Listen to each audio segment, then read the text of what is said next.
Salut tout le monde, bienvenue à Dans le temps c'était bon, une émission sur le cinéma sur les ondes de CIBL 101.5 FM. Ben, vous le savez, vous avez une radio, vous avez rentré les chiffres.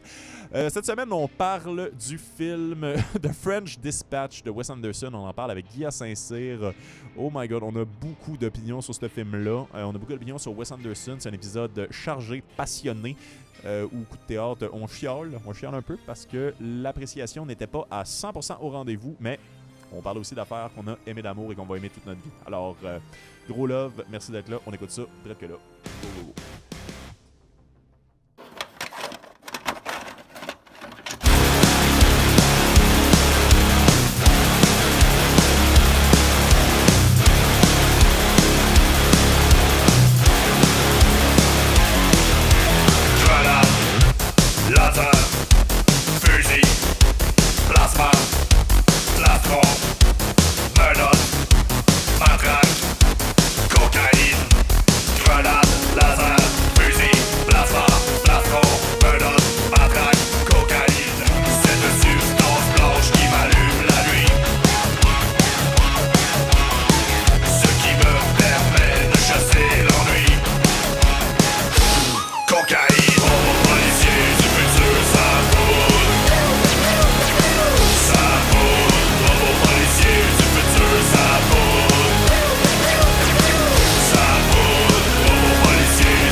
Le French Dispatch. Ben, salut tout le monde, bienvenue à Dans le temps c'était bon, une émission sur le cinéma sur les ondes de CIBL 101.5 FM. Première fois que je le dis avec confiance du début à la fin.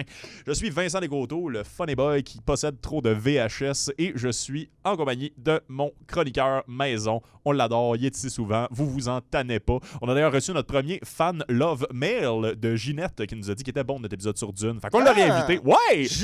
Ginette, ouais, a beaucoup aimé ça. A même mentionné, vous aviez l'air fatigué à la fin du tournage, mais ça restait des très très bons arguments. Puis j'ai fait, oui Ginette, absolument, oui. On est fatigué parce que le film de Denis Villeneuve nous a épuisés. Il était très long, Ginette. Alors, l'émission aujourd'hui est spécialement pour toi, ma chère JJ. Yes.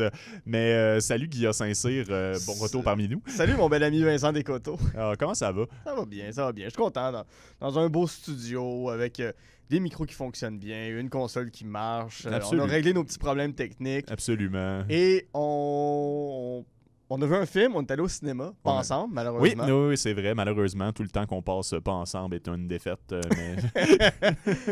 le temps que nous passons pas ensemble est un grand vide intersidéral dans l'univers du temps. Absolument. Les moments qu'on ne passe pas dans la compagnie l'un de l'autre, c'est un peu comme le film Dune, c'est-à-dire c'est long puis c'est vide. Mais attends, toi, pendant ce temps-là, tu passes du temps avec ta blonde, ce que je ne peux pas faire. C'est vrai, passer du temps avec ma blonde, c'est pas ça la relation qu'on a. Mais qu'est-ce qu'on a écouté cette semaine, mon bel ami Guilla? Nous avons regardé le dernier film de Wes Anderson intitulé The French Dispatch. T'as pas dit le titre au complet, que je connais pas par cœur aussi, fait que je t'en veux pas. Ça, c'est le titre... Ben ça, c'est pas le titre francophone qui est super long. Je pense qu'en anglais, c'est juste The French Dispatch. Ça se peut, on a peut-être... And the Memory of the Kansas Herald. Ouais, ils ont mis le synopsis fait en même temps, mais oui, on a vu... Mais attends, je vais continuer, je vais le trouver. On a vu The French Dispatch, qui est le dernier film de Wes Anderson, en fait, puis on va vous faire un petit épisode, en fait, amour-haine rétrospective de la carrière de Wes Anderson. Beaucoup d'amour. Surtout de l'amour, en fait. Pas nécessairement beaucoup, mais surtout, en fait, parce que, ceux qui connaissent Wes Anderson connaissent Wes Anderson dans le sens que, tu sais, il y a Moonrise Kingdom, qui est un film qui l'a beaucoup mis sur la map. Tu sais, il y a Rushmore avec Jason Schwartzman, qui est un succès d'estime, j'ai le goût de dire, tu sais, dans la... Rushmore? Ouais, Rushmore. Ouais. Dans la scène indépendante, mettons, ça a pas battu Die Hard 2, là, mettons, au box-office, mais ça reste un franc succès pour son début de carrière. T'as Grand Budapest Hotel, qui est considéré par beaucoup comme son meilleur film. On va y revenir, Guillaume, je te le promets. Je déteste ce film. Oui, c'était ça le punch. C'est le titre long, The French Dispatch of the Liberty Kansas Evening Sun. Je pense que j'étais plus heureux quand on s'en souvenait pas. Mais merci, Guilla. Donc, c'est ça. En fait, Wes Anderson, carrière assez prolifique. Il a fait beaucoup de films dans les dernières années. Puis, un peu comme son style comment dire, ceux qui l'aiment, l'aiment. Il va avoir sa place au cinéma, il va avoir des bonnes vies. C'est rendu une espèce de comme... Il y a une routine de c'est quoi la vie d'un film de Wes Anderson au cinéma. En fait, et c'est ça, celui-là, c'est son dernier.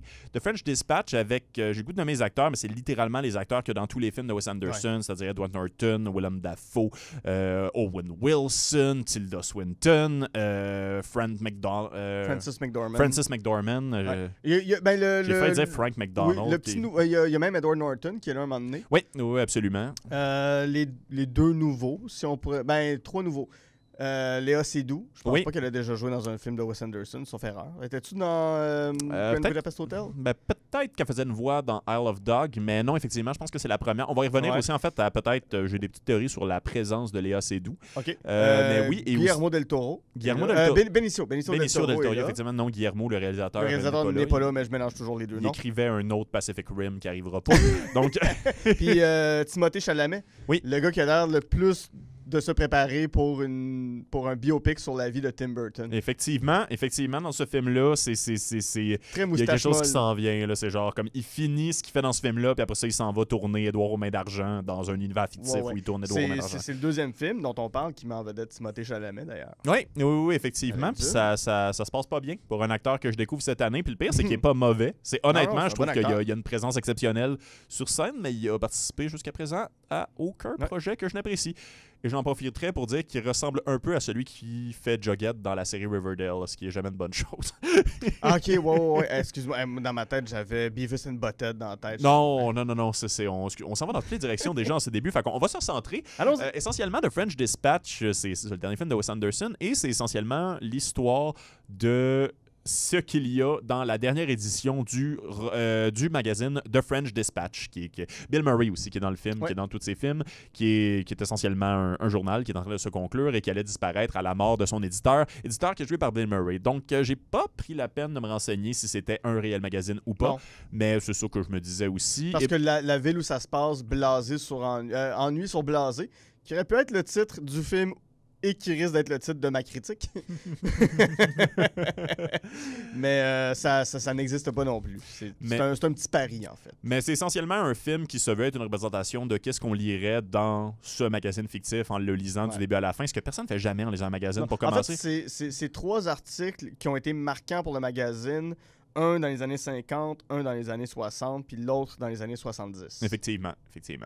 Donc, c'est un genre de magazine style New Yorker. C'est les espèces de gros magazines que il en tire à des milliers d'exemplaires, mais que t'as 3 personnes qui vont lire de bout en bout à chaque mois. Absolument. Ça traîne dans 500 000 toilettes d'intello à travers le monde. C'est ça. C'est des très longs articles, des très longs papiers qui sont souvent très laborieux. C'est des petites scènes de la vie. Puis c'est pas sans intérêt, mais pourquoi on lirait tout ça?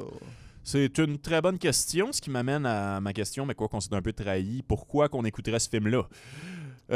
Pourquoi on écouterait ce film-là? En fait, je saurais pas dire. Moi, personnellement, je n'ai pas apprécié ce film. Je considère que c'est le pire de Wes Anderson jusqu'à maintenant. Je vais tomber plus en détail pourquoi, mais je serais curieux d'avoir ton avis aussi, Guilla Saint-Cyr. Pour moi, c'est pas le pire. C'est loin d'être le pire, mais c'est dans les 3 que j'aime le moins. Okay. Et tristement, dans les 3 que j'aime le moins, ce sont les 3 derniers. Ouais. C'est trop d'invite. Mais en fait, en lisant sur Wes Anderson cet après-midi, j'ai compris pourquoi c'était les 3 que j'aimais le moins. OK. Tous ces autres films avant, de Rushmore à Moonrise Kingdom, il les a co-écrits. Oh! Que ce soit avec Noah Baumbach, que ce soit avec Owen Wilson ou avec les frères Wilson, que ce soit avec celui qui jouait le personnage principal dans Rushmore. Jason Schwartzman. Jason Schwartzman. Il a toujours écrit avec d'autres personnes. Et depuis 3 films, oui, des fois, il écrit l'histoire avec d'autres personnes, mais le scénario, le screenplay, il l'écrit tout seul. Et je pense pas que c'est un bon scénariste de personnage. Je pense que c'est un bon... Ça a toujours l'air péjoratif à dire, mais je pense pas que ce l'est, mais c'est un esthète. Ouais. Il aime plus la forme que le fond dans ses films. Il aime plus de quoi ça a de l'air. il veut nous montrer, puis il y en a plein des bébelles dans le film, puis c'est cool, là. Moi, je trouve ça le fun de pouvoir mettre des bébelles, regarde. Tarantino qui fait son Once Upon a Time in Hollywood, puis qui retransforme Hollywood Boulevard pareil comme c'était quand il y avait 8-9 ans dans les années 60. Ouais. Vas-y, t'as le budget, c'est cool, c'est super le fun. Tu peux te payer ça dans ta vie, ce trip-là. Prends-le, take it.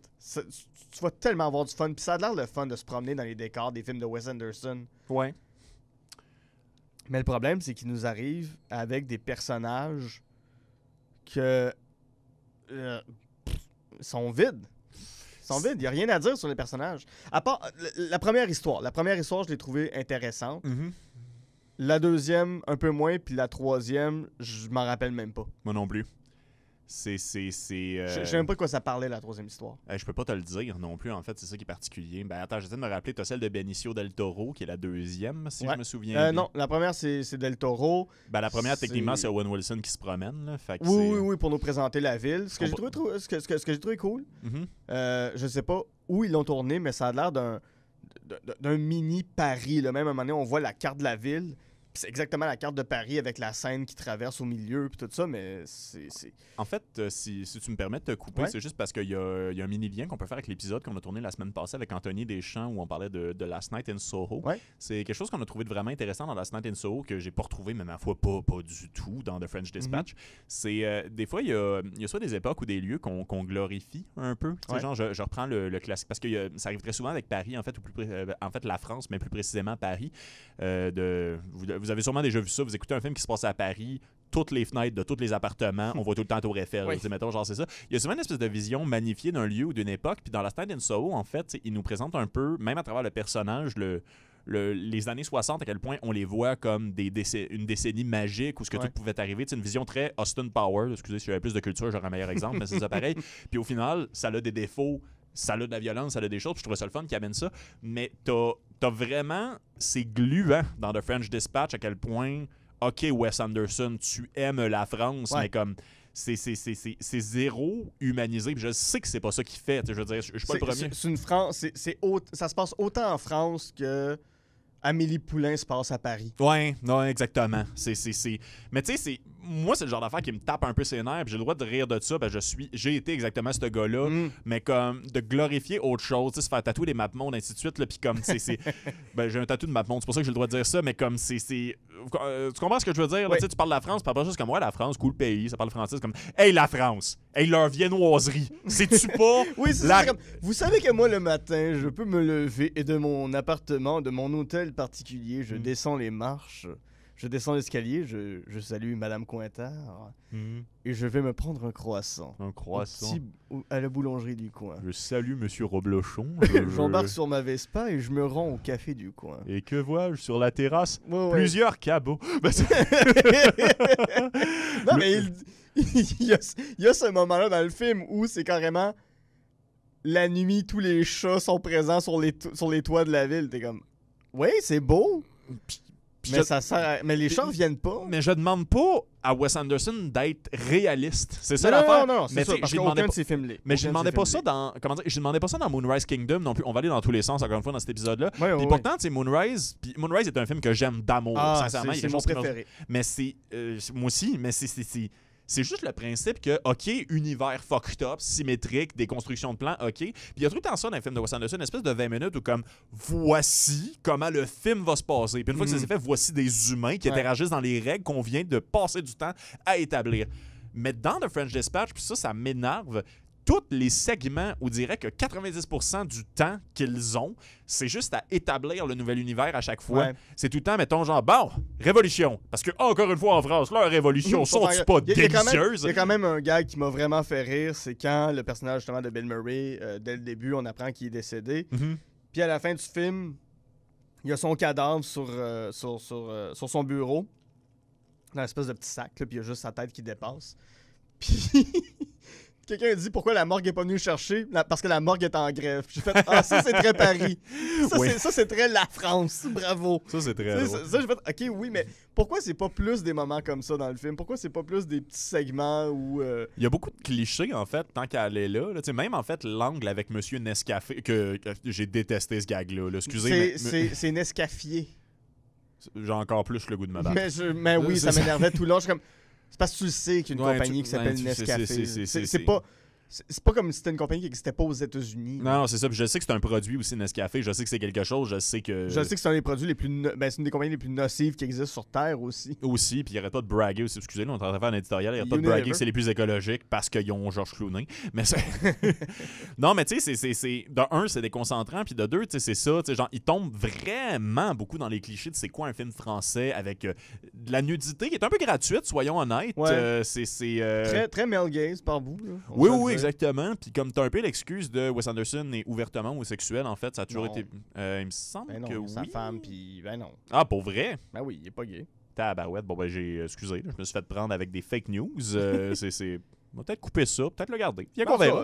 Je revérifierai. Mais dans ce cas-là, il vient de perdre la seule excuse que j'allais lui donner. Mais oui, non, énormément de male gaze, beaucoup de... Puis j'ai absolument rien de la nudité quand c'est somme toute approprié. Mais tu sais, même pour le concept, en fait, de Léa Seydoux qui pose nue, il y a une espèce de position de pouvoir puis une espèce de fétichisation pas exactement claire. Puis vu que je pratique ce métier-là aussi, j'en profite pour m'ouvrir à vous, de modèle vivant. Il y a quelque chose de irréaliste de la mauvaise façon. Il y a comme un mauvais respect de comment les choses se passent. C'est pas un bon message, une modèle qui couche avec le peintre. C'est une relation de pouvoir weird, en tout cas. Puis il y a d'agent de sécurité et d'agent carcéral aussi. Fait que c'est weird. Puis là, je veux pas sonner comme l'offensé parce que j'ai vu des seins, mais mais c'était comme pas nécessaire, ça revenait souvent, puis ça m'adressait plus comme un genre de cliché de genre, il y a tout le temps de la nudité dans les films français, fait qu'on va mettre de la nudité dans les films français. Ouais. Fait que c'est... Je sais pas, j'ai l'impression que tout le film se promenait autour de ça, avec les scènes de repas, puis d'engueulade aussi. J'ai l'impression qu'il se promenait d'un cliché à l'autre, sans nécessairement les réinventer, juste en... C'était comme chacun son tour. C'est comme, bon, comment qu'on fait ça, un film français? Ça... Il manquait Thierry Lhermitte, puis il y avait tout. Là. et tout ça dans un film où personne parle français? Non, effectivement. Parce qu'on est en France et tout est écrit en français, mais tous les personnages, même dans la prison où on peut supposer que tous les prisonniers doivent être français, et tout le monde se parle en anglais, même les gardes, puis... Depuis Inglourious Basterds, ça m'énerve des gens qui parlent pas dans leur langue dans un film. En fait, même, je vais... Parce que c'est vrai qu'Inglourious Basterds avait bien fait ça, mais si je puis me permettre, c'est pas 100% vrai, mais c'est pire. Il parle en français juste pour se chicaner. Moi, c'est quelque chose que j'avais remarqué. C'est uniquement Léa Seydoux, mettons, genre qui est en train de chicaner Benicio del Toro sur la chaise électrique. Là, elle parle français pour la seule fois. Pendant que la fille avec le casque, qui elle aussi, il y a de la nudité pour aucune raison. Genre comme est en train de s'engueuler avec le dos. Ouais, puis qu'au final, en tout cas, ils finissent par coucher ensemble. C'est très mal. Moi, non, j'ai officiellement un problème avec le male gaze dans celui-là. Il y a quelque chose de... Je veux pas dire, parce que qui suis-je pour dire que le film est sexiste, mais il y a quand même ce rapport-là où les femmes sont beaucoup des objets dans le film. Mm-hmm.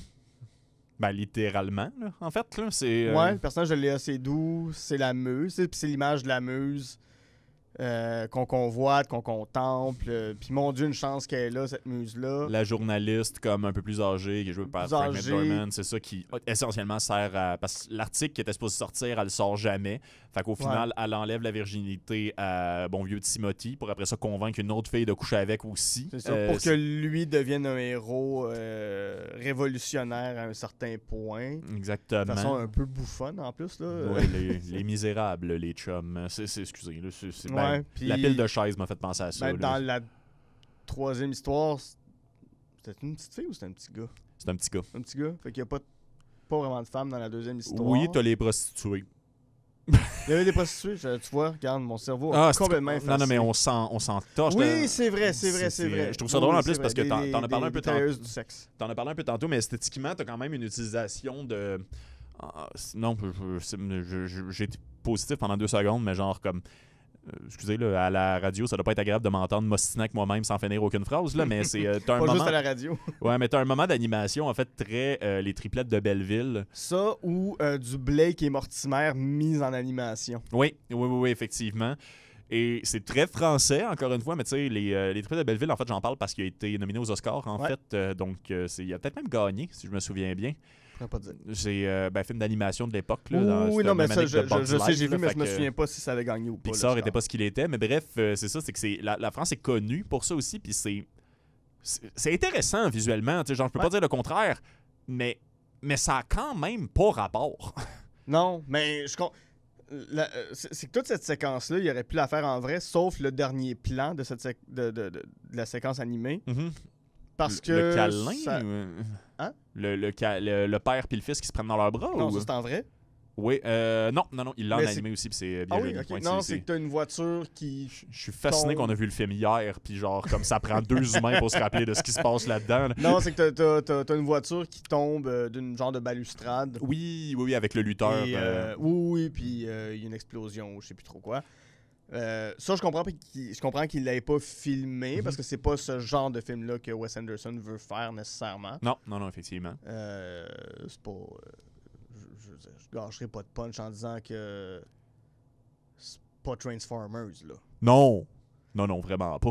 Mais tout ça pour dire que j'avais l'impression que pour justifier ce plan-là où il y a une voiture qui tombe, ben il fallait, puis que lui c'était comme je vais mettre en animation, puis c'était genre ouais mais je peux pas juste mettre un plan d'animation, ce serait bizarre. Fait que tant qu'à ça, je pourrais mettre un petit 2 minutes. Hey, tant qu'à faire 2 minutes, on va le faire 4. Tant qu'à le faire 4, on va le faire 5.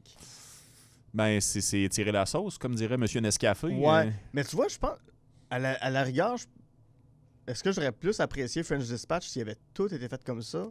Peut-être. Ah, peut-être. Parce qu'il y avait quelque chose de... Là, c'est la seule fois dans le film où j'ai fait « Ah, Wes Anderson amène quelque chose de nouveau dans son esthétique. Wes Anderson nous dit quelque chose de plus qu'il n'a jamais essayé avant. Oui, il a fait de l'animation, mais c'est de l'animation claymation, de l'animation image par image. Oui, effectivement, Fantastic Mr. Fox. L'exceptionnel Fantastic Mr. Fox. Que j'ai jamais vu. C'est beau. Je pense qu'il est sur Disney+. Ah, j'en doute pas. Je vais le voir un certain moment. Tous ces films sont sur Disney+. Ben, en fait, j'en profite parce qu'on va lui donner comme un peu quelques fleurs avant de recommencer à l'insulter parce que tu m'as rappelé quelque chose que j'ai profondément pas aimé dans French Dispatch. Mais les procédés de Wes Anderson, quand sont intéressants, sont vraiment intéressants. Ouais. C'est, par exemple, quelque chose que j'apprécie. Ça sert à rien de faire ça en plus, mais je trouve juste ça le fun que tout le monde se soit prêté au jeu. Mais pour Fantastic Mr. Fox, ce que j'ai pas vu, ce que j'ai vu, par contre, c'est des milliers d'heures de segments où ce que lui et George Clooney se promenaient dans la nature avec un boombox. Pas un boombox, excusez-moi, un boom mic, pour enregistrer tous les sons dont ils ont eu besoin pour faire le montage, toutes faites par George Clooney. Fait que c'est des heures et des heures de George Clooney qui se roule dans l'herbe pour avoir des bons sons de roulement de Fantastic Mr. Fox fait par l'acteur qui fait sa voix. Puis je trouve que c'est quelque chose de dédié. Artistiquement, c'est très, très intéressant. Mais même, il y a des séquences sur une moto dans Fantastic Mr. Fox. Sont 3 comédiens sur la moto. Ben, sont 3 personnages sur la moto. Et dans la vraie vie, ils étaient les 3 sur une moto, stabilisés, mais en position moto, avec l'autre derrière qui le tient, avec l'autre à côté. Bon, puis ils faisaient chacun leur réplique comme ça, avec du vent d'en face, pour que l'environnement soit présent. Puis, bon, au final, est-ce que ça met plus ou moins de job aux techniciens de son? Full! C'est sûr, parce qu'il faut que tu fasses. Puis, ce qui est brillant dans Fantastic Mr. Fox, c'est quand il enregistrait un avion qui passait au loin, ben dans le film, il rajoutait un avion qui passait dans le ciel. Oh my God, c'est bien cool. Ouais, juste pour dire comme, ben ouais, c'est là. Mais il y a quelque chose, genre, je peux comprendre la démarche, puis c'est quelque chose que j'apprécie, en fait, ça, le principe de donner une profondeur à quelque chose qui, somme toute, est très artificiel comme type de cinéma. Tu sais, c'est un peu... ça se ressemble pas comme film, là, mais ce sera ça pareil. Tu sais, Peter Jackson a été capable de donner énormément de vie à sa trilogie de Seigneur des Anneaux. J'en parlerai pas sur The Hobbit, malgré le fait que 90% de ces films-là ont été tournés sur fond vert. Tu sais, il y a quelque chose de glorieux, en fait, dans ce qu'il a été capable d'amener comme ambiance pour être capable de faire ça. Puis il y a beaucoup de ce type de cinéma-là qui pourrait être fait comme très mécaniquement. Puis pourtant, il y a des gens qui se donnent la peine de le faire. J'ai le goût de dire mieux. En fait, moi, je vais aller là. Ouais. Mais, pour venir à The French Dispatch, il y a beaucoup de choix artistiques que j'ai pas compris. Et je pense pas que c'est parce que je suis un cave. Je ne comprends pas, premièrement, l'utilisation du noir et blanc dans le C'est film. là que je m'en allais. Bon! Non, mais l'alternance couleur noir et blanc, je comprends pas. Un plan couleur, un plan noir et blanc qui vire en couleur. Parce que ce qui est dommage, c'est que on voit... Ben, j'ai l'impression que c'est pour imiter la couleur du papier et de l'encre. Parce que c'est un article, donc... Ah, OK, d'une page à l'autre, des fois, c'est en noir et blanc. Je suis désolé des fois, il va y avoir une photo. Je suis désolé d'avoir ce référent-là, mais les vieux, ça fait rire. T'avais des pages en noir et blanc, puis d'autres pages en papier journal. Pour nous montrer c'était quoi qui était en photo, on va avoir une photo dans l'article qui va être en couleur, ou prochaine page, il va y avoir une autre photo en couleur, tout ça. Mais, tu sais, je me dis... Le premier segment, c'est un gars qui est un peintre. Ouais. Puis on voit les toiles qu'il fait en couleur. Mm-hmm. C'est super beau. Puis peut-être que ça met plus en lumière la couleur de ces toiles-là, d'avoir juste des petits moments où on voit la couleur de la toile versus l'avoir vu en couleur tout le long. Mais ça reste un segment sur l'art, ça reste un segment sur quelqu'un qui a une démarche dans la couleur. Pourquoi tu me le montres pas? Puis j'aime beaucoup les films en noir et blanc, j'aime les œuvres en noir et blanc, mais il faut que ce soit justifié. Oui. Dans le deuxième segment, quand on est avec le jeune garçon dans le lit, je comprends que peut-être que Timothée Chalamet ressemble trop pour pas que ce soit pas une référence à mon sens, mais j'ai l'impression de revoir un peu le film La maman et la putain de Jean Eustache. OK. Qui est un super beau film, qui est un film extraordinaire. Le film dure à peu près 3 heures, 3 heures et demie. C'est un gars dans un café qui se plaint de la vie et qui se demande avec quelle femme il a envie de finir ses jours. C'est hyper drame, mais tu commences ça et tu ne peux plus l'arrêter. Ça a été ça pour moi. Il est disponible au complet sur YouTube. Le réalisateur a fini son film et il s'est suicidé. Bon! Pendant le tournage, sa blonde s'est aussi enlevé la vie. Écoute. Là, on rit, là, mais... mais ça reste que ça. Mais c'est un film extraordinaire, La maman et la putain. Puis Timothée Chalamet ressemble beaucoup à Jean-Pierre Léaud, qui était l'acteur principal de La maman et la putain. Jean-Pierre Léaud, qui était aussi le petit garçon dans Les 400 coups, les films de Truffaut. Je connais le cinéma français. Bref, tu sais, il ressemble à ça. J'ai l'impression qu'il y a un peu un hommage à Jean-Luc Godard aussi au travers, tu sais, de travailler le noir et blanc, travailler d'aller jouer dans la nouvelle vague française. Puis depuis son premier film, Wes Anderson rend toujours hommage un peu à la nouvelle vague française, que ce soit par la musique, que ce soit par l'attitude des personnages, des répliques, une façon de filmer aussi dans ses films qui rappelle énormément certains films de Jean-Luc Godard. Absolument. Où on va voir un building, puis on va couper la devanture pour voir ce qui se passe dans chaque pièce.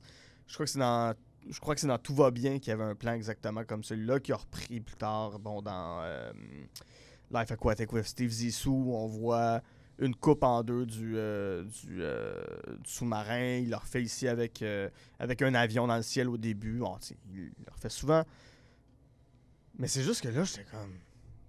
Pourquoi tu me mets ça en noir et blanc? Puis c'est... J'avais même pas l'impression que le travail de noir et blanc était si travaillé que ça. C'est... Non. Parce qu'il l'a tourné en couleur, c'est ça l'affaire. Il l'a tourné en couleur. Puis il a travaillé la couleur sur son plateau. Il y a eu une étude de couleur, parce que Wes Anderson, c'est beaucoup ça aussi. C'est beaucoup dans l'étude des couleurs, dans l'étude de... qu'est-ce qui va être complémentaire, quels vêtements vont porter... Quel vêtement mon personnage va porter pour que telle affaire soit attrayante, soit belle, pour que son veston match même avec la boîte de chocolat ou n'importe quoi. Puis là, c'était enlevé, puis j'étais comme... C'est pas beau du Wes Anderson en noir et blanc. Non, vraiment pas. Puis c'est... Je vais faire un lien poche, en fait, mais c'est ça pareil. Puis c'est parce que je trouve en plus, puis ça me fâche encore plus, je vais pas être ami avec Wes Anderson après cet épisode radio que j'apprécie en passant. J'adore tout ce qu'on se dit. Il y a beaucoup de films, en fait, puis c'est particulier parce que Wes Anderson est peut-être rendu à un point où il y a un pouvoir décisionnel plus grand que d'autres réalisateurs par rapport aux producteurs qui produisent son film. Et... il y a beaucoup de gens qui veulent faire des films en noir et blanc et qui font leur film en fonction qu'il sera en noir et blanc. Et à la dernière minute, rendu au montage, les producteurs choke parce que les films en noir et blanc, c'est assez prouvé que ça a une espèce d'esthétique un peu plus indie prétentieuse qui fait que les gens se déplacent moins en salle pour voir ces films-là. Et ça fait que souvent, il y a des films qui se voulaient être en noir et blanc qui se ramassent à être en couleur versus, j'ai l'impression que ce film-là est en noir et blanc pour aucune raison, puis ça aidera pas à laisser des réalisateurs qui veulent faire des bons films en noir et blanc, genre. Meilleur exemple d'un film qui devait être en noir et blanc et qui s'est retrouvé en couleur. Mad Max Fury Road. Mad Max Fury Road. Yes, sir! Que j'ai vu en noir et blanc. Et c'est... incroyable. C'est génial. C'est magnifique. C'est tellement beau. Mais même... Ben, en fait, un film, c'est que j'encourage tout le monde à le voir, c'est The Color Out of, Space. Ouais, Out of Space avec Nicolas Cage, qui est un très bon film avec Nicolas Cage qui est sorti récemment. Le film était supposé être en noir et blanc et ça aurait été extraordinaire parce que c'est un film qui parle d'une couleur qui n'existe pas. Ouais. Et par conséquent, le fait de ne pas voir aucune couleur aurait permis, en fait, cette espèce d'aspect fucked up-là de comme... Damit. Finalement, elle est mauve. Oui, non, ben le mauve, en fait, dans l'esprit humain, c'est quand il y a une couleur, t'es pas capable d'analyser, tu vas la voir mauve en tant que tel. Fait que on a des yeux très limités. Et je suis daltonien, alors je ne vois pas le mauve. Ah oui, c'est vrai, excuse-moi, je suis en train de te couleur splainer, mon vieux chat. Mais c'est... Beaucoup de choses sont brunes dans ma vie. Mais tu sais, c'est... en tout cas, je vous expliquerai pas le concept de la vue, mais tu sais, par exemple, les... c'est ça l'exemple que j'ai en tête. Les mantis shrimp, qui sont une grosse sorte de crevette dangereuse qui habite dans le fond de l'océan, ont la capacité de voir, par exemple, 18 fois plus de couleurs que nous, parce qu'ils ont ils ont trois pupilles par œil et beaucoup plus de sortes de bâtonnets. Et par conséquent, c'est incroyable. Genre, il y a plein de sortes de couleurs. Il y a plein de sortes de couleurs qu'on voit pas, puis c'est correct. Et par conséquent, il y a cet effet-là onirique. Puis sinon, le mauve, chaque fois qu'il y a une couleur qu'on peut pas catcher, on va l'avoir de même. Il y a bien des affaires qui sont mauves mais qui sont pas mauves, en fait. Fait que bref... il n'y a pas de lien avec ça. Mais bref, il n'y a aucune raison pour laquelle les plans en noir et blanc sont en noir et blanc dans The French Dispatch. Puis ça m'énerve parce que, puis ça, j'en viens à quelque chose que je reproche quand même à Wes Anderson depuis une couple de films. J'ai un peu l'impression, comme David Lynch, comme Godard, comme Truffaut, comme un paquet de monde, qu'on est vraiment rendu au point où il est devenu une parodie de lui-même. Je vais être encore plus féroce que toi. Il est devenu le nouveau Tim Burton. Oui, exactement. Puis ça fait depuis... Depuis Grand Budapest Hotel, que je le dis, on assiste à la Tim Burtonisation de Wes Anderson. La seule affaire, c'est que lui, il va pas aller travailler... non, je vais dire quelque chose de faux. Je vais dire, il va pas aller travailler pour Disney. Mais oui, il travaille pour 20th Century Pictures, qui est maintenant Disney. Puis il a toujours, en fait, travaillé pour Disney, même son premier... À un moment donné, je vais apprendre CBL appartient à Disney aussi, là, pour de vrai. Là, rendu là, tout leur appartient à ces hosties-là. Là. Désolé à nos rois et maîtres. Ben oui, non, effectivement. Mais, vous êtes beaux. C'est ça, la seule affaire, c'est qu'il va pas faire la concession de faire un film volontairement commercial. Ce qui pourrait être intéressant de voir Wes Anderson s'attaquer. Il a déjà été en pourparlers pour faire un Spider-Man. Quand ils ont fait The Amazing Spider-Man, il était en pourparlers pour faire Spider-Man. Excusez, j'ai soupiré fort. Je regarderais un court-métrage de Spider-Man fait par Wes Anderson, un long peut-être pas. Mais encore là, j'aimerais le voir se frotter un moment donné à quelque chose de plus commercial. Juste voir comment lui approcherait ça. Pas nécessairement une propriété intellectuelle ou un Marvel ou quoi que ce soit, là, mais je voudrais le voir se frotter à quelque chose de plus... techniquement fantastique. Mr. Fox, c'est une adaptation d'un roman de Roald Dahl. Ouais. Donc, est-ce que c'est le plus proche qu'il va faire de quelque chose de commercial? Mais ça marchait, c'était bon. Je saurais pas dire. En fait, c'est... Comment... C'est drôle parce que je dis ça depuis Grand Budapest Hotel, puis je sais que je suis pas tout seul, puis ironiquement, c'est parce qu'il y a beaucoup de gâteaux dans Grand Budapest, mais comme...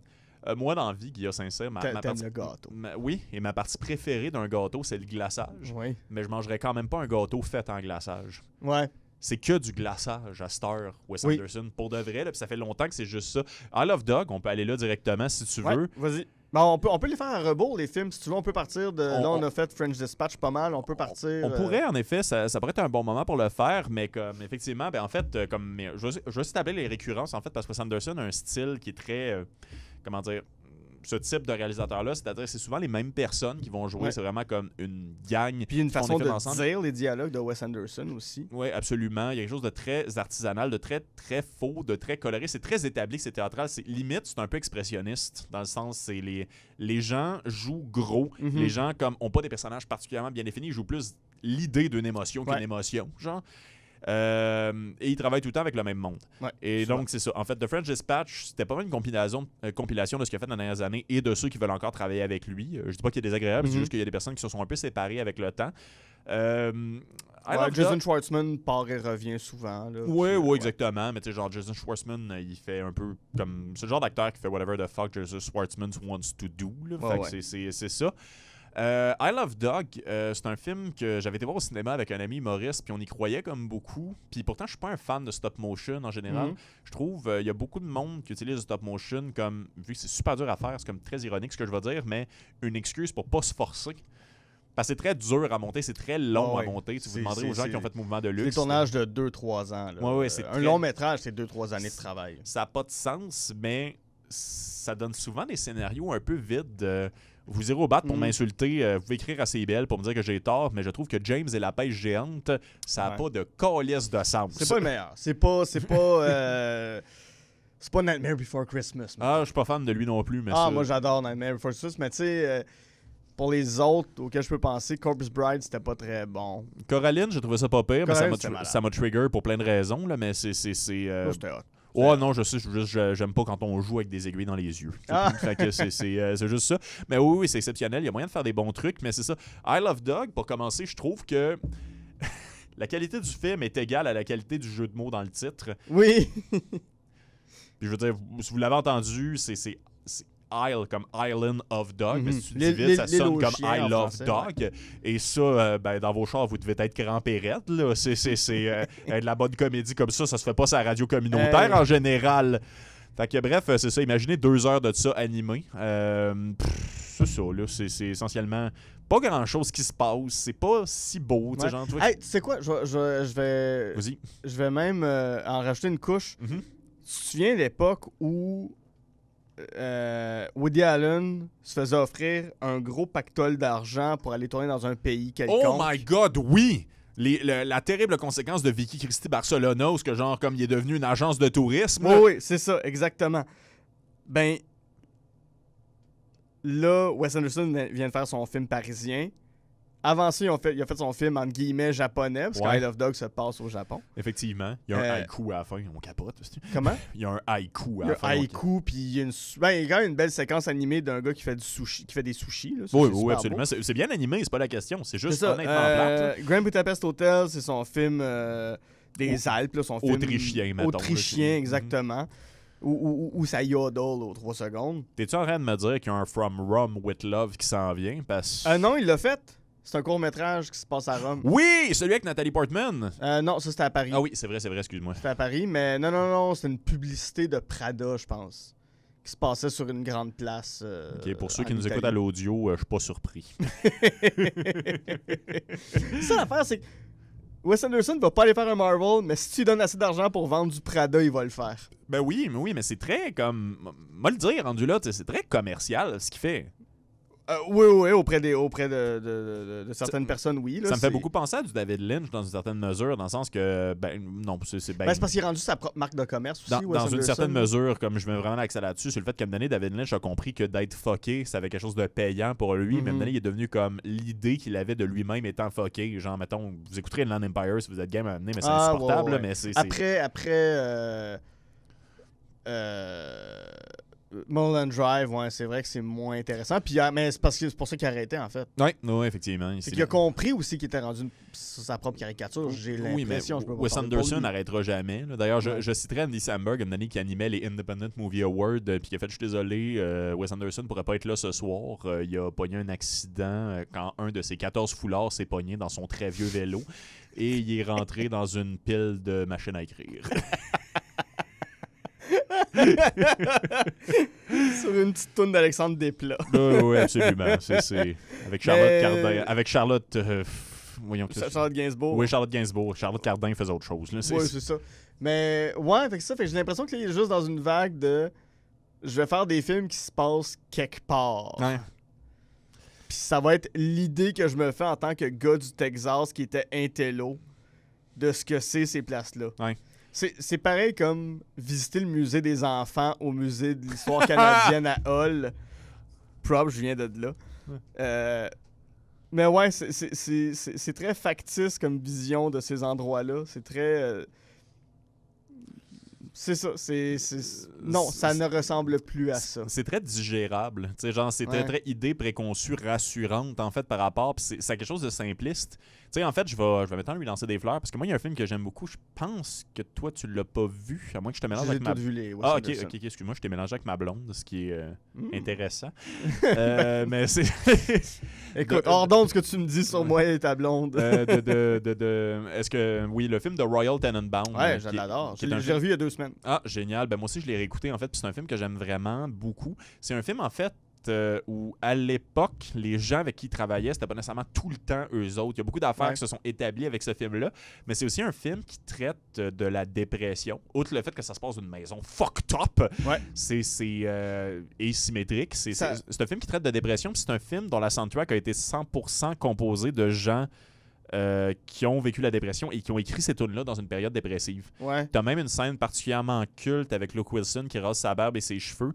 Et le gars a écrit la tune pour le film Needle in the Hay. Needle in the Hay, ouais, c'est... bon, parce que je pense son nom ne me revient plus, là, mais super chanteur qui a fini par s'enlever la vie en rentrant dans un lac. Oui, effectivement. Puis ça a beaucoup affecté Wes Anderson, effectivement. Mais le concept de juste dans la soundtrack de maintenir le concept de la dépression, le thème de la dépression, excusez-moi, je trouve que c'est quelque chose de beau, puis c'est quelque chose de clair. Mon besoin, c'est pas de tout comprendre, mais ça m'arrive de pas comprendre, en fait, c'était quoi l'intention du réalisateur, mais savoir qu'il y a quelque chose qui se passe. Et pour venir à ça, les plans noirs et blancs qui sortent de nulle part, je comprends pas. Si on remonte encore un peu, ben c'est ça. On a fait I Love Dogs, Grand Budapest Hotel. J'ai dit un peu ce que j'en pensais, mais je trouve que là, c'est son premier vrai film où tous les personnages sont en carton. Ouais. Il n'y a pas un personnage de ce film-là qui est intéressant. Il n'y a pas un personnage dans ce film-là que tu ressens qu'il y a une vie en dehors du film. Ce qui peut être quelque chose d'intéressant à faire. Il y a des films qui le font très bien. Il y a des films qui ne vivent que dans leur petit univers. Tantôt, j'ai parlé de Nightmare Before Christmas. Ce film-là n'existe que dans son univers filmique. Le film avant... Il n'y a pas d'avant-après ce film-là. Là. Mais les personnages ont une profondeur. Les personnages ont une vitalité. Dans Grand Budapest Hotel... C'est quoi la vitalité de ces gens-là? Il y a un gars, le personnage principal, tombe amoureux d'une jeune femme qui a une tache de vin dans le visage. Là. Elle a une marque de naissance en forme de tache de vin. Puis il tombe en amour, mais t'es comme... Ouais, mais est où la drague? Il est où le charme? C'est où les petits moments où tu les vois qui commencent à développer quelque chose l'un pour l'autre? C'est des affaires qui m'énervent. C'est des affaires que tu fais juste comme... OK, sont amoureux parce que le réalisateur a décidé qu'eux, ils s'aimaient. Ou le scénariste. Dans ce cas-là, c'est 2 fois la même personne. Là. C'est drôle parce qu'il n'y avait pas ça dans Royal Tenenbaum. J'avais oublié cette scène-là, mais j'aime beaucoup ça. C'est Danny Glover puis la dame qui est la mère. Là. Oui, la mère, exactement. Puis là, il est encore en train de parler des Angelica impôts. Houston. Oui, exactement. Puis ça fait 20 ans. Angelica Houston, mon Dieu. Elle fait une voix, d'ailleurs, aussi dans French Dispatch. Puis c'est l'ex-femme de Jack Nicholson. Puis c'est aussi celle qui faisait Morticia Adams. J'aime ça plugger tout ça. Puis elle a joué dans Steve Zissou. Puis elle a souvent été dans ces films, là, et même dans Darjeeling Limited. On reviendra aussi là-dessus. Mais bref, Danny Glover est juste en train d'y expliquer les affaires. Puis il dit, en passant, si vous pouviez récupérer le statut de célibataire, ce serait bon pour vos impôts. Je vous aime depuis 15 ans. Puis c'est comme, ah ouais. Ouais, mais tu le ressens. Oui, non, c'est ça. C'est juste comme je vais avoir besoin d'un peu de temps parce que je le savais pas. Puis finalement, tu les vois prendre des marches une fois de temps en temps. Ils prennent le temps d'installer ça. Ils prennent le temps d'humaniser les gens. Ça va donner la catchphrase de l'émission. En passant, je peux les imaginer, ces gens-là, célébrer Noël. Je peux imaginer Ben Stiller dans genre comme Royal Tenenbaum célébrer Noël avec ses enfants. C'est pas clair. Il y a des exercices dans son suit Adidas rouge. Non, c'est ça. Il y a des exercices de feu tout bord, tout côté. Non, mais il a perdu sa femme. Puis cet accident-là l'a mené à avoir une crainte constante que ses enfants meurent d'une façon tragique. Oui. Puis c'est quelque chose auquel on peut s'identifier, mais je peux pas m'identifier, pour venir à Grand Budapest Hotel, à... On est 6 gars en train de se sauver d'une prison, on ouvre la mauvaise trappe, il y a des gardiens, puis là, quelqu'un qu'on connaît depuis full longtemps saute, poignarde du monde, juste comme, ben c'était cool, let's go. Puis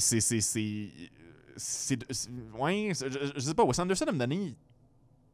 on sait exactement quand, c'est genre après Moonrise Kingdom, on lui a donné une liste claire de pourquoi qu'on l'aimait, puis il a décidé de suivre cette liste-là à la lettre pour chacun de ses films. Puis pourtant, on peut même aller vers là, parce que c'est le film d'après. Je vois Grand Budapest Hotel comme une tentative de essayer de faire frapper la foudre 2 fois à la même place, genre. Ouais. Puis de ouais. Non, mais c'est comme s'il s'est dit, là, je suis arrivé où j'ai toujours voulu être. Puis qu'on lui a donné tous les budgets qu'il voulait, puis il était comme, OK, je peux faire des modèles miniatures, je peux faire des grands décors à grand déploiement, ça va en jeter, ça va en mettre. J'ai pu à développer mes personnages, j'ai pu à demander à mes amis d'écrire avec moi parce que moi, je ne suis pas un bon scénariste de personnages. Mm-hmm. Et ça fait des émissions de radio comme celle qu'on fait aujourd'hui, où ce qu'on est tanné depuis 4 films. 3. Non, 3, non, c'est vrai. Mais je vais toujours être au rendez-vous quand même pour un film de Wes Anderson. Parce que j'ai toujours espoir que ça puisse redevenir comme c'était quand j'étais fin d'adolescence, début de l'âge adulte, puis que j'ai découvert ce cinéaste-là. Mm-hmm. L'autre avant, on en a parlé un petit peu, c'est Moonrise Kingdom. Mon Dieu que ce film-là est magnifique. Ça n'a aucun sens. C'est beau. Je crois à l'île. Il y a Bruce Willis dans le film qui ressemble le moins à Bruce Willis. C'est, à mon humble avis, la littérale dernière fois où cet homme-là s'est forcé. Oui, puis qu'il a l'air d'avoir du plaisir. Ouais. Il est dans un film avec Bill Murray, Tilda Swinton est là. Puis même s'il y a des personnages qui sont là, 30 secondes, Tilda Swinton, le nom de son personnage, c'est carrément... Social Services, oui. Social Services, ouais, c'est ça. Hang in there, Social Services. C'est ça, mais je sais pas pourquoi dans celui-là. C'est peut-être parce qu'il y a quelque chose au niveau technique. Tu sais, tout au niveau technique est maîtrisé. Tout est vraiment maîtrisé. Mais j'ai quand même l'impression que c'est tourné dans des vrais lieux. Puis qu'il n'y a pas le choix de faire avec. Ça l'est parfois, là, je tiens quand même à le dire. T'sais, oui, il y a beaucoup de choses de contrôler. La maison, c'est pas une vraie maison. Mais il y a des scènes en forêt. Ils se promènent. Il y a un vrai lagoon. Il n'est pas construit, ce lagoon-là. Genre, il y a... Puis sinon, il y a des vraies émotions, si je peux me permettre. Oui, puis je comprends les deux personnages qui sont tombés amoureux, puis qui ont entretenu une conversation. Ils sont hyper sympathiques, les deux. C'est des enfants de 10, 11, peut-être 12 ans. Mais je sais pas si tu te souviens, excuse-moi, je te coupe, mais comme tu parlais de la séduction tantôt, puis je trouve que c'était vraiment un intéressant point, parce qu'il y a des fois qu'il l'a, d'autres fois qu'il l'a pas. Ouais. Mais comme tous les segments de... T'as pas droit à la correspondance complète, mais c'est juste les deux qui s'écrivent des lettres, puis t'as de moins en moins de longs segments de c'est quoi la lettre. De donner, ça devient juste comme... T'es-tu prête? Oui. Quand? Là. Ouais. Puis c'est ça. C'est deux enfants qui font une fugue sur une île qui est toute petite. Là. Mais t'apprends à travers tous ces moments-là, en fait, genre toutes ces lettres-là, que par exemple, les deux ont des problèmes d'agressivité, les deux ont pas d'amis, les deux fit, genre les deux se sont rencontrés, puis comme, OK, c'est un coup de foudre d'enfant, même donné, tu réalises que, OK, non, il y a quelque chose qui se complète dans ces deux-là. Puis il y a quelque chose de... L'amour d'enfant, ça nous suit pour toujours. Puis c'est con, ça fait pas de sens. Ça fait autant pas de sens que de se sauver en canot avec un scout, genre. Mais comme c'est... Je sais pas, la scène où ils trouvent la place, puis comme leur but, c'était juste d'aller à une place qui est belle. Leur but, c'était... Ils ont juste cultivé une date dans leur fugue. Ouais, ça. Ah, puis moi, je peux te dire que de voir un film d'un petit garçon chétif avec des lunettes, des grosses lunettes, ça vient me chercher en tabarouette. Tu me vois... Ben oui. J'avais l'air exactement de ça à cet âge-là. Puis la petite fille... Elle est plus grande que lui. Excuse-moi, j'ai plus grande que lui, mais à ce jour, c'est pas mal exactement le genre de fille sur qui j'ai trippé toute ma vie, tu sais. Oui. Fait que... Oui, c'est le classique nerd crush, là, le film, là, mais il y a quand même du cœur, il y a quand même des émotions. Quand les enfants décident de se sauver... Tu sens la panique des parents ou des tuteurs. Tu sens que les gens sont comme « il y a deux enfants qui manquent sur l'île ». Pour moi, c'est un film de guerre en même temps. C'est un film sur un déserteur parce que le petit gars est dans les scouts, puis il décide de déserter les scouts. Puis son bataillon, je sais pas comment dire, sa compagnie, décide de faire une battue, mais les kids, ils partent quand même avec des armes, là, avec des battes de baseball pleines de clous. C'est pas un bat de baseball, c'est une bûche. Moi, c'est ça que je trouve malade. C'est littéralement comme quand tu coupes des arbres, quand tu coupes des bûches, mettons, pour du bois, des fois, t'as une jonction que tu te ramasses avec... Moi, j'ai toujours trouvé ça lettre quand j'étais jeune. C'est pour ça que je trouve ça le fun aussi, c'est que vraiment, ce film-là parle à l'enfant qu'on a déjà été. Puis comme un bois avec comme 3 branches partait de là, mais il reste juste comme 3 mognons de branches coupées. Puis là-dessus, ils ont mis des clous. C'est tellement larme qu'un enfant se ferait. Oui. Ils sont mal rentrés en plus, c'est surtout des têtes de clous, genre, c'est juste comme, voyons, esti. C'est ça, mais comme vous voulez retrouver votre ami, puis vous partez avec des armes sur une île où il n'y a pas d'animaux dangereux, là, le plus dangereux, ça va être un lapin, tu sais. Non, c'est ça, là. Puis d'ailleurs, j'adore cette scène-là parce qu'encore une fois, Wes Anderson fait pas ces films-là. T'as vraiment un moment où il y en a un en motocross, là, carrément. oui. Là, c'est tellement enfant région, puis comme ils sont tous là, puis finalement, comme on va te ramener, que tu le veuilles ou pas, genre. Puis là, il y a un gun à plomb. Il y a un gun à plomb avec un plomb dedans. Puis là, il fait que don't cross that. Le regarde à terre parce qu'il n'y a rien préparé, stick. Puis là, comme il y a un bâton à terre, c'est ça la limite, décidée maintenant. Puis il skip au complet la bataille. Puis on s'en va directement à un plan où la motocross, elle fume, puis elle est rendue poignée d'un arbre. Puis là, t'as juste... C'est super cool. Oui, non, je sais. Puis t'as juste la petite fille qui tient les ciseaux avec du sang, c'est comme... Oh, damn.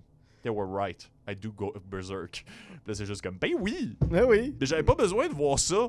La musique de ce film-là est parfaite. Les moments de tendresse entre les deux enfants. Il y a un sous-entendu que les deux enfants ont fait l'amour aussi. Effectivement. Puis que c'est Bill Murray qui les a retrouvés le lendemain matin. Mais c'est le meilleur exemple. Tu parlais de film gâteau. C'est le meilleur exemple des proportions parfaites pour faire un gâteau. C'est un très bon dessert, ce film-là. Là. Exactement. Très bon film à écouter en date aussi, j'en profite pour Oui, le dire. oui. Ça a été utile souvent dans la vie de vieux Vincent. Oui. Dans mes prochaines dates, je pense que c'est une bonne idée à regarder. Mets ça dans ta petite poche. Ouais, c'est meilleur que Moulin Rouge, qui a déjà été mon film de date. Oh my god, moi je suis un gros fan de Moulin Rouge. J'haïs ce film-là. Je pense pas qu'ils vont faire de 2, fait qu'on fera pas d'épisode là-dessus, mais ouais, non, ben fan de comédie musicale. Ouais, ben il y a le film sur Elvis de Baz Luhrmann qui s'en vient, fait que si tu veux, on pourra faire Baz Luhrmann, on pourra faire une rétrospective. Ben il y a West Side Stories de Steven Spielberg que je serais quand même down un moment donné aussi, là, mais on finit... Ouais, mais non, parce que Baz Luhrmann, c'est lui qui a fait Moulin Rouge aussi. Ah, donc, c'est pour ça que je disais ça.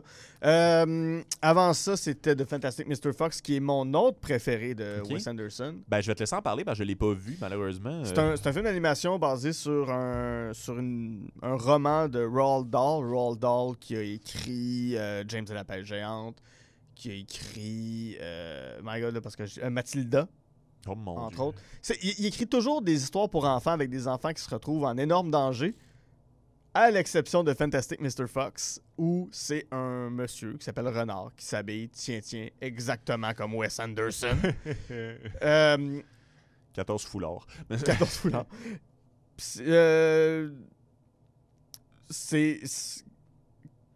L'histoire, en gros, c'est que tu as 3 gros conglomérats qui veulent construire des usines sur le territoire où les animaux de la forêt vivent. OK. Et Monsieur Renard dit « Hey, ça passera pas », fait qu'il décide d'aller détruire la ferme, le verger, puis d'autres places, là, tout ce qui appartient à ces 3 propriétaires de conglomérats-là. C'est tout. Puis c'est une histoire sur l'héroïsme, c'est une histoire... C'est vraiment la même prémisse que le film de Woody Woodpecker.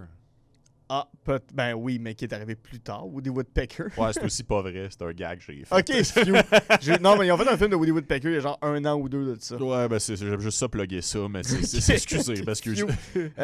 Encore là, la musique est super belle, c'est la première fois que Wes Anderson rentrait vraiment dans un film d'animation, image par image, et c'est super bien utilisé. Tout est fait pour ce type d'animation-là. Ça a été réfléchi, ça a été étudié. L'histoire est le fun, c'est léger, mais en même temps, c'est profond. Oui, il y a des avancements dans Moonrise Kingdom, mais celui-là, ça a vraiment été un gros step par rapport à tout ce qu'il avait fait parce que c'est de l'animation et parce que c'est un film plus familial, plus enfantin. Et ce que je regrette un peu de ce film-là, c'est qu'après avoir fait The Fantastic Mr. Fox, j'ai l'impression que Wes Anderson a fait « Hey, je veux que tous mes films aient l'air de ça, où j'ai le contrôle total. » OK. Puis dans Moonrise Kingdom, il y a encore un peu des erreurs, il y a encore un peu... Pas des erreurs, mais des imprévus techniques qui se ressentent. Puis à partir de Grand Budapest Hotel, il n'y en a plus de ces affaires-là. L'affaire, par contre, c'est que je pense, sur le peu de choses que je sais de Fantastic Mr. Fox, c'est que c'était pas nécessairement un succès commercial.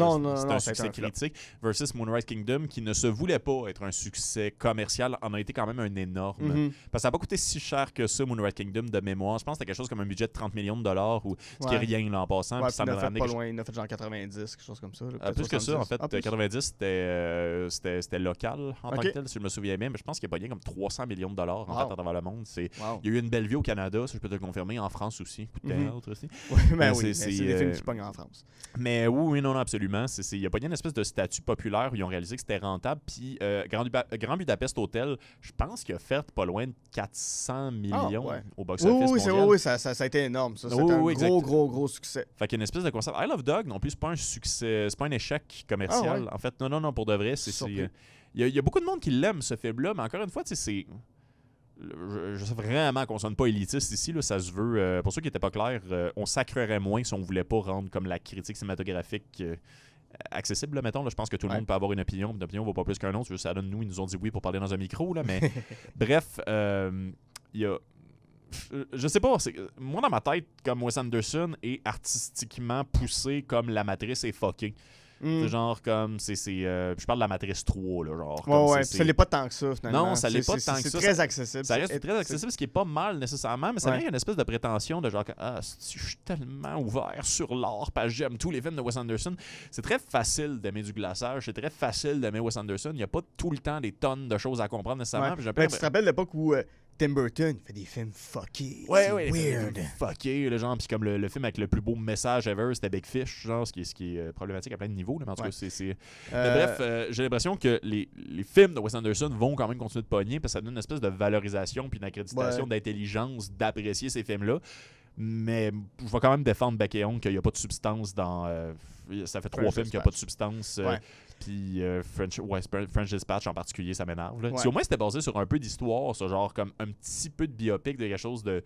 Essayer de nous apprendre quoi que ce soit, plutôt que ce soit comme 100% fictif. Parce qu'il n'y a pas d'évolution, il n'y a pas personne qui change à la fin de ce film-là. Non. Avant c'est 4 introductions. C'est une compilation d'introductions. Ce petit film-là. Là, je n'ai pas aimé ça. Juste avant The Fantastic Mr. Fox, ça a été The Darjeeling Limited. Ouais, Darjeeling Limited. Première fois que j'entends parler de ça. C'est 3 frères. C'était cute, mais c'était... À ce moment-là, Wes Anderson était encore dans une vague un peu creuse dans son cinéma. C'est 3 frères qui partent sur le Darjeeling Limited, qui est un train en Inde, pour, si je me souviens bien, retrouver leur mère. C'est 3 frères, donc t'as Owen Wilson, Luke Wilson et Jason Schwartzman. Non, c'était Adrian Brody. Pas Luke, mais c'était Adrian Brody. C'est là qu'Adrian Brody a commencé à travailler avec lui comme un peu tout le temps. Oui, c'est vrai, parce qu'il est aussi dans French Dispatch. Il est aussi dans Grand Budapest Hotel également. Puis il me semble qu'il fait une voix dans Isle of Dog, mais tout le monde fait une voix dans Isle of Dog. C'était correct, mais sans plus. Ça aussi, c'est un film où les personnages... Puis leur quête était un peu... C'était très fade, en fait. Là. C'était très... Puis encore un film où on va quelque part, entre guillemets, d'exotique qui ressemble pas au Texas. Là, parce qu'il vient du Texas. Ça ressemble pas aux États-Unis. Fait que... pour skipper tout de suite vers celui juste avant que j'ai vu il y a très longtemps. Steve Zissou. Non, j'allais dire La vie aquatique. Oui, c'est ça. La vie aquatique, Steve Zissou. OK, excellent. J'en garde aucun souvenir, pour être bien honnête. Là. Non. Moi, je glorifie pas Bill Murray pour commencer, puis ça donne qu'il est problématique aussi. Là, fait que en tout cas, vous googlerez ça. Nous autres, on n'a plus le temps, là, mais Non, c'est ça. C'est que je me souviens... C'est vraiment pas un film qui m'a marqué. Je pourrais pas exactement te dire qu'est-ce qui se passe. J'ai pas de points positifs. Puis ça fait moins longtemps que je l'ai vu, jusqu'à cette semaine, que j'ai vu The Royal Tenenbaum. Fait que j'ai un peu l'impression, en fait, que ça, c'est l'époque où... Parce que Rushmore, je considère que c'est très bon aussi. Où ce que... Comment dire... Wes Anderson dépendait beaucoup de son scénario. Puis c'était une bonne chose. Oui. Mais... Steve Zissou, c'était... Il y avait ses bonnes passes, mais... de la même manière, pour moi, qu'un Grand Budapest Hotel, ça racontait pas grand-chose au final. Même s'il y avait peut-être plus de cœur, c'était l'histoire d'un gars qui pense que le capitaine d'un bateau, c'était Jacques Cousteau et son père. Puis c'était cute. Ils partent à la recherche d'un poisson. C'était beaucoup l'époque où on faisait des films de fils qui se réconciliaient avec leur papa. C'est vrai, on avait des daddy issues back in the days. Oui. Dieu merci, tout est réglé. Oui, tu sais, c'était l'époque où, bon là, les hommes, sortez vos émotions, parlez-vous et dites à vos papas que vous les aimez. Les papas, dites à vos fils que vous les aimez. Ce qui est tout à fait correct, là. Ce qui est tout à fait louable. Je suis pas en train de ridiculiser ça du tout. Mais on savait pas comment, puis ça a donné des films ordinaires. C'est ça. Puis l'autre avant, c'est-tu Royal Tenenbaum? C'est Royal Tenenbaum. C'est Royal Tenenbaum qui est considéré comme étant un de ses meilleurs, considéré comme son... Oui, mais c'est un film plein d'erreurs pareil. C'est ça qui est particulier. Moi, ce que j'apprécie de ce film-là, c'est qu'il y a un mélange de chance puis d'émotion pure. Ouais. Dans le sens qu'il y a beaucoup de choix commerciaux qui ont été faits pour ce film-là. Il y a personne... Je veux dire, t'as plus jamais revu Ben Stiller dans un film de Wes Anderson, mais c'était l'époque où il était dans Zoolander, c'était l'époque où ainsi de suite. Ouais, genre, ça a favorisé le succès commercial. Cependant, Ben Stiller, après ça, est quand même allé faire des films qui se voulaient plus intello. Oui, absolument. C'était vraiment pas pour démoniser Ben Stiller. Moi, je l'aime beaucoup. J'aime beaucoup Ben Stiller. J'aime beaucoup Tropic Thunder. Je vais défendre ce film-là bec et ongle. Ouais, moi aussi. Puis pourtant, c'est quand même un film avec un blackface. Oui, mais qui est intelligemment fait. Oui, absolument. Parce que ça dénonce justement le blackface. Définitivement. Mais ouais, Owen Wilson aussi était vraiment comme dans sa montée à ce moment-là. Luke Wilson également, Gwyneth Paltrow. C'était vraiment un film de comme A-lister indépendant. Puis t'avais Angelica Houston et... Danny Glover. Danny Glover, mais non, Bill Murray. Non, le comédien qui joue le père. Gene Hackman. Gene Hackman. Grand acteur. Grand acteur. Il est au sommet dans ce film-là.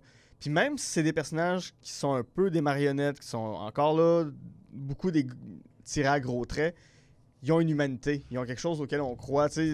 Quand Gene Hackman ment, Royal Tenenbaum ment sur son état de santé, sa maladie, qu'il va mourir, finalement non, finalement oui, finalement non. Puis son majordome, qui est un homme indien, qui l'a déjà stabé par le passé. Il leur stab un moment donné dans le film en disant comme « Yo cocksucker! » Puis après ça, il l'amène à l'hôpital. Ils ont la plus belle relation amour-haine, ces deux hommes-là, et j'y crois à leur relation. Je me souviens juste de la version française de ça, puis comme « C'est la dernière fois que tu me poignardes, j'en ai marre! » C'est très cute. Puis c'est ça, avant ça, on tombe à Rushmore, qui est son premier vrai film. Là, Bottle Rocket, c'est correct, mais je veux dire, personne ne l'a vu. Puis je m'attendrai pas sur Bottle Rocket. C'est correct, là, vraiment, s'il pleut beaucoup, écoutez ça. Oui, ça, puis c'est que on sent un peu son style poindre à l'horizon dans Bottle Rocket, mais c'est beaucoup plus classique comme façon de filmer, c'est beaucoup plus commun. Rushmore, c'est vraiment l'hybride entre les deux. Il y a des plans qui sont très banals, il y a des moments qui sont très... Que ça ressemble à n'importe quel autre film. Puis il y a des petits moments où là, on sent le style qui commence à émerger, puis on voit le potentiel que ce gars-là pourrait avoir. Mais malheureusement, mais il y a énormément d'humanité, il y a énormément de sincérité dans le personnage principal de Rushmore. Puis j'ai l'impression que sa carrière, ça a juste été en s'inversant, en fait. Partir avec beaucoup de cœur, puis aujourd'hui, je ne sens plus les émotions, je ne sens plus le cœur dans les personnages. Mais à l'époque, il est encore en découverte de lui-même, son potentiel et son style. Puis aujourd'hui, c'est ça, c'est que c'est tellement maîtrisé, c'est tellement calculé que j'ai l'impression que c'est autant rodé qu'une caméra de sécurité qui tourne sur un axe. Ouais. J'ai l'impression qu'il y a un moteur qui est tout régi. Je sens pas l'humain qui est en train de travailler. Je commence à parler comme un enseignant en cinéma au cégep, là, mais j'ai l'impression que c'est quelqu'un qui, à un certain moment dans sa carrière, il a réalisé qu'il maîtrisait finalement la forme et à cause de ça, les gens allaient l'aimer. Mais au final, les affaires qui m'ont le plus marqué, c'est le fond. Comme dans tout. Oui, définitivement. C'est comme moi, j'apprécie mes films. Là, puis je veux dire, ça va pas mal sa carrière en tant que tel. Vous allez peut-être vraiment apprécier parce que je sais pas si tu as cherché ça, puis on va un peu conclure là-dessus. Ouais. Mais The French Dispatch est considéré comme un des mieux cotés puis des mieux reçus des Wes Anderson depuis les 15 dernières années. On a tort, semblerait-il, d'un point de vue critique et d'un point de vue populaire, mais je vais vraiment aller au bat pour ça parce que ça faisait longtemps que j'avais pas apprécié un film en salle. Puis vous réécouterez les épisodes précédents, j'ai quand même le dos large en matière d'appréciation. Mais c'est parce que ça fait mal de pas aimer le cinéma de quelqu'un qu'on a autant aimé. Ouais. Moi, c'est ça que je trouve dommage. Je suis toujours déçu quand je vois un film de Wes Anderson puis que je suis comme... Ah ouais, ça marche plus pour moi. Ouais. Ben, tu sais, la semaine passée avec Anthony, tu sais, moi, je suis un énorme fan d'Edgar Wright. J'ai un tatou de Scott Pilgrim vs. The World en vie. Oui. Là, ça niaise pas. Là. Et j'avais l'impression que c'était son pire. On en parlait un peu comme parce qu'on était voir le film, puis après ça, on est venu de tourner ici. Et en parlant, en fait, en ayant la conversation, moi et lui, on a réalisé que c'était peut-être juste c'était son moins accessible, mais on a trouvé plein de qualités. Scott Pilgrim ou Last Night in Soho? Last Night in Soho. Parce que c'est un film qui veut pas te faire rire, puis en tout cas, je réexpliquerai pas ce que j'ai dit la semaine passée, mais au final, en fait, on a réalisé que c'était probablement son meilleur. Il a juste fallu qu'on en parle, il a juste fallu qu'on laisse ça travailler en nous, en fait, puis qu'on décortique, puis qu'on intellectualise à deux, en fait, genre, c'était quoi notre expérience, parce que c'était pas une expérience simple. Mais là, regarde, ça fait 1 heure qu'on parle de French Dispatch, puis on n'a pas trouvé une nouvelle qualité à ce putain de film-là. Non, j'ai vraiment le sentiment qu'il l'a fait pour lui. Puis qu'il a pas voulu rien donner à son... Ben, il donne à son public qui le suit depuis longtemps, ce qui est correct. Mais... C'est ça, j'ai l'impression qu'il a pas pensé à qui il le faisait en le faisant. Non, vraiment pas. C'est juste comme, je peux faire ça, je me l'offre. Pour moi, ce film-là, c'est un exercice d'ego. C'est ça, là. C'est essentiellement, si vous comprenez pas, vous êtes des caves, puis il a pas dit ça, là, mais c'est... Je sais pas. C'était vraiment un film vide. Pour moi, ouais. J'ai rien de positif. Fait que je pense que on doit conclure, en fait, parce qu'il faut que tu ailles... je sais pas si c'est une date, là, mais c'est... Non, c'est un rap party d'équipe. Et voilà. Mais moi... en fait, je vous recommanderais jamais de pas aller voir un film. Même les mauvais films, en fait, je trouve que ça vaut tout le temps la peine d'aller au cinéma. Moi, je vous conseille d'aller sur Disney+, puis de vous clencher peut-être de Royal Tenenbaum. Faites le tour de Grand Budapest Hotel. Moi, je le déteste moins que toi, mais je reconnais que c'est vide un peu. Réécoutez Moonrise Kingdom. Moonrise Kingdom et Fantastic Mr. Fox. Tout le temps. Vraiment.